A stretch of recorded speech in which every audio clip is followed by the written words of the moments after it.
Dev the megastar বলে এই পেজটি একটা দারুণ খবর দিয়েছে কিন্তু অলরেডি। কিরকম খবর দিয়েছে?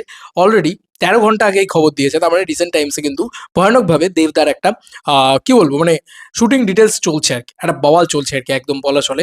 আজ দেব এন্টারটেইনমেন্ট ভেঞ্চার্স এর অফিসে দেবদা সহ বাইক অ্যাম্বুলেন্স দাদার পুরো টিম। সেখানে সায়ন্তন দার সাথে আমরা ছবি দেখতে পাচ্ছি। সেখানে আমরা মানে স্বয়ং বাইক অ্যাম্বুলেন্স দাদা, স্বয়ং দেবদার সাথে ছবি দেখতে পাচ্ছি। আর দেখতেই পাচ্ছি যে পুরো টিম বসে আছে এখানে। জোর কদমে দাদা কিন্তু প্রি প্রোডাকশন যেটাকে বলে সেটা কিন্তু করছে। বাইক অ্যাম্বুলেন্স দাদা নিয়ে হালকায় নিয়ে চলবে না। এই ছবির কিন্তু প্রি প্রোডাকশন জোর কদমে চলছে এটা বলাই চলে। বিভিন্ন জায়গায় শুটিং ইত্যাদি, রেকি ইত্যাদি করা হচ্ছে। তো এই টিমটা কিন্তু রেগুলার বেসে মানে করিমুল হক তিনি নিজে রেগুলার বেসে দাদার অফিসে যাচ্ছেন। দাদা নিজে বিভিন্ন জায়গায় রেকির টিম পাঠাচ্ছে।